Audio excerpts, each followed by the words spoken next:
The invitation arrived on a Tuesday. Elegant cream cardstock, embossed in gold, bore the Morrison family crest, an annual summons to their storied reunion. I ran my fingers over the raised lettering, memories flickering like a scratched film reel, laughter, whispered judgments, the weight of disappointment cloaked in polite smiles. Olivia Morrison, that's the name printed on the envelope. These days, though, I go by Liv Carter. A decade ago, I was the family's biggest letdown, the girl who turned her back on our banking dynasty to chase a frivolous dream in hospitality. The phone rang, pulling me out of the past. Diana's name lit up the screen. Of course, right on cue. Olivia, she purred, voice syrupy sweet. I assume you received the invitation? I did. Well, darling, I thought I'd spare you the trouble. Perhaps it's best if you skip this year's reunion. The Starlight Grand is quite exclusive. The dress code alone. I turned to the floor-to-ceiling window in my Manhattan office, hiding a smirk. The Starlight Grand, my flagship. The Morrison clan had no idea that LC Hotels, the fastest-growing luxury hotel brand in the country, was mine. Their disgrace had quietly built an empire. Are you implying I can't afford to attend, Diana? Oh, don't be dramatic, she said lightly. It's just, we're expecting some very important guests, the governor, a few top CEOs. We wouldn't want anyone feeling out of place. Translation, she didn't want to feel out of place. God forbid her friends discover her cousin worked in customer service. I see, I replied coolly. And who selected the venue? I did, naturally, she said, pride thick in her voice. Daddy says I have impeccable taste. The Starlight Grand is the most prestigious hotel in the city. I had to pull strings just to book it.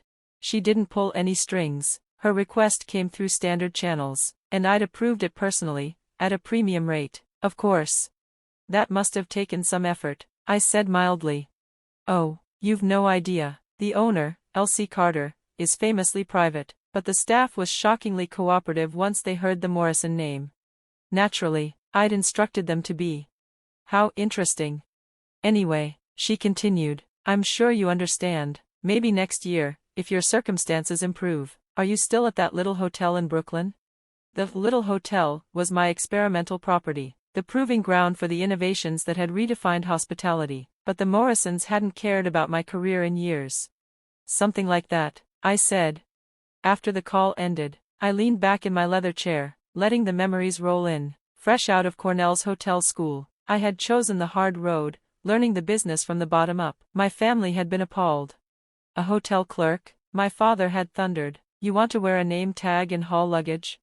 But I hadn't wavered. I scrubbed floors, checked in guests, worked night audits. Every step taught me something. Within 3 years, I opened my first hotel under the LC brand. Now, at 32, I own 17 luxury hotels across 3 continents.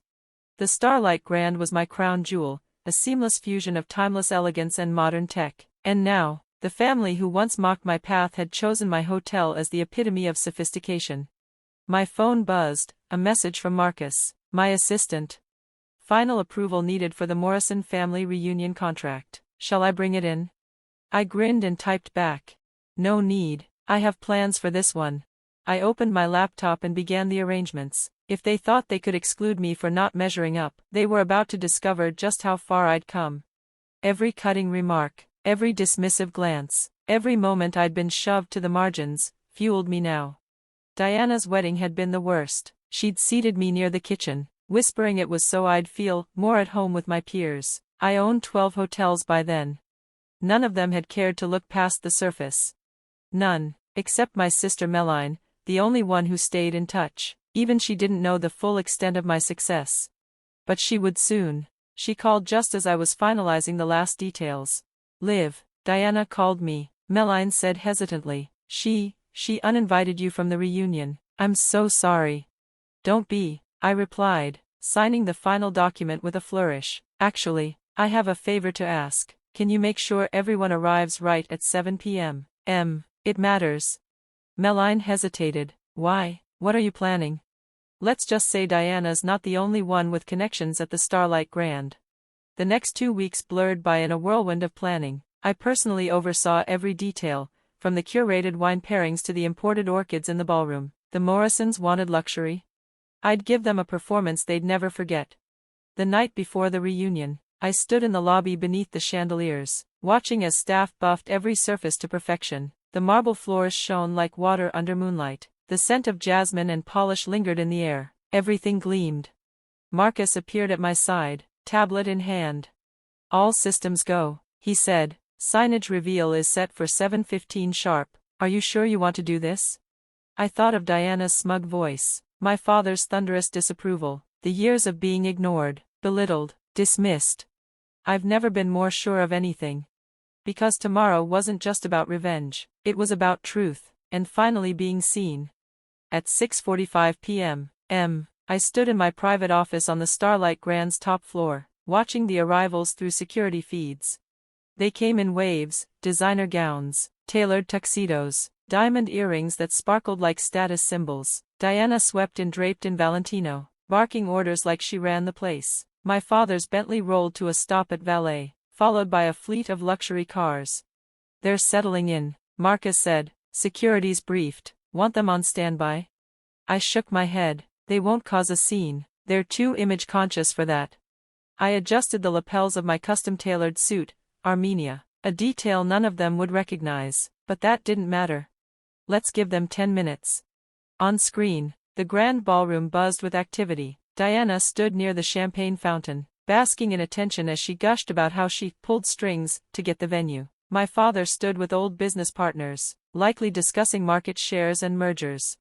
At 7:10 p.m., the hotel manager approached Diana, exactly on cue. "Ms. Morrison, I'm afraid there's been a minor issue with the reservation." Diana's expression darkened. "What kind of issue?" "I arranged everything with your corporate office." "Yes, ma'am. It's just that the owner had a few personal requests regarding tonight's event." "The owner?" Diana laughed, her voice edged with scorn. "I sincerely doubt Elsie Carter even knows this event is happening." "Actually," I said, stepping into the ballroom, "Elsie Carter is very aware." The room fell still, heads turned, forks paused mid-air, all eyes locked on me, the disowned disappointment, now walking confidently through the grandest ballroom in Manhattan. "Olivia?" my father asked, voice sharp with disbelief. "What are you doing here?"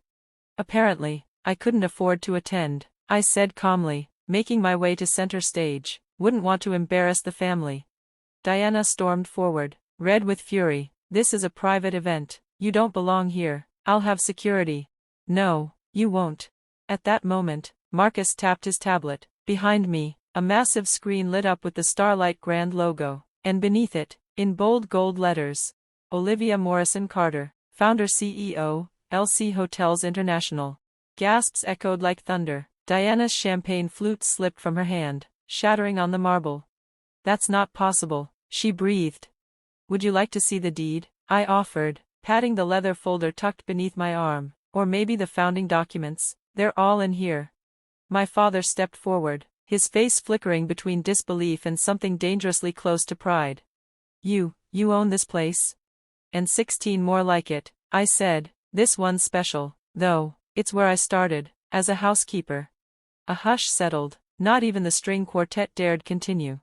"You all laughed," I continued, voice steady, mocked, ignored. "Diana, you once told a table of guests I belonged with the catering staff. My cousins cut me out of photos because I didn't fit the family brand." Faces reddened, a few eyes dropped to the floor, others flicked to the screen, then to me, finally seeing what had always been there. "All those years," I said softly, "and none of you ever asked what I was building." I paused, then smiled. "Well, now you know," I continued, my voice calm but unshakable in the stunned silence. "While you were so busy looking down on me, you never once looked up to see what I was building. That little hotel in Brooklyn Diana likes to mock. It's my innovation lab. It's where we designed the systems that have redefined modern luxury." Marcus stepped forward, handing out folders to key family members. "In these, you'll find the true story of LC Hotels," I said, "and the full invoice for tonight's booking." Diana snatched her folder with trembling hands, flipping it open. Her eyes widened as she scanned the numbers. "This rate is about 30% above our standard fee," I said with a smile. "Call it a reverse family discount." From somewhere in the crowd, Meline burst into laughter. Others joined in. unsure whether they were allowed to find it funny, but unable to resist. "Why didn't you ever tell us?" my father asked, his voice strained. "Would you have listened?" I replied. 10 years ago, you told me no daughter of yours would ever work in a hotel." I paused for effect, then added, "Well, you were right about one thing. I don't work in a hotel. I own them." The ballroom screens flickered to life, showcasing a sweeping montage: the golden sands of our Maldives resort at sunset, the snow-capped view from our Swiss chateau, the glittering Dubai skyline from our tower's rooftop infinity pool. "As for tonight," I said, "your reservation stands. You're welcome to stay. In fact, I've arranged a private tour of the property. It's time you saw what a career in customer service really looks like." Diana stepped forward, her voice cracking as she tried to reclaim control. "Olivia, we never meant." "Yes, you did," I said, gently but firmly. "You meant every condescending comment, every exclusion, every time you made me feel like less. And that's okay. Because while you clung to appearances, I built something real." I turned to the rest of the room. "Welcome to the Starlight Grand. My staff will escort you to your upgraded suites, though I'm afraid Diana's room had to be downgraded due to a last-minute VIP booking." A ripple of amusement swept through the guests. The irony wasn't lost on anyone. Diana's cheeks burned red as realization hit: she'd be sleeping in a room just like the ones she once mocked me for cleaning. As the guests dispersed, ushered by my flawlessly trained team, my father lingered behind. "I was wrong," he said softly, "about everything." I met his eyes and saw, maybe for the first time, uncertainty, even regret. "Yes," I said, "but would you like to know the best part about owning 17 hotels, Dad?" He raised an eyebrow. "I have 17 different presidential suites where you can stay while you figure out how to make things right." He gave a small, reluctant smile. "Where did you learn to negotiate like that?"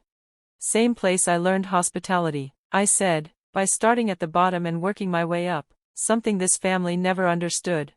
Later that night, after the tours were finished and the family settled into their rooms, Diana's notably modest compared to the rest, I stood alone in my private penthouse, staring out over the city skyline. Marcus entered quietly, holding a tablet. "Final numbers are in. The evening was a success. Your family seems quieter now." I laughed. Amazing what a little perspective can do. "Did you see Diana's face when she realized her room doesn't even have a city view? Are you going to tell them about Paris and Tokyo?" I smiled, thinking of the 2 contracts on my desk. Expansion was underway. Let's save something for next year's reunion. Good hoteliers always plan for return guests. The city glowed below me, and I let myself reflect, not on revenge, but on the journey, from that first day scrubbing baseboards to this moment. The truth was, I hadn't done any of it to prove them wrong. I'd done it to prove myself right. And sometimes, the best revenge isn't served cold, it's served with a complimentary upgrade and a spectacular view. My phone buzzed. "Diana, can we talk tomorrow, please?" I typed back. "Of course, I believe your breakfast reservation is at 9 a.m. I own that restaurant too." Sometimes, the finest luxury isn't found in the thread count of the sheets, or the champagne in your glass, it's being seen, finally, for who you really are. And as I turned from the window, I knew this was only the beginning. Because every great hotelier knows, the key to success isn't just providing a room. It's creating an experience they'll never forget.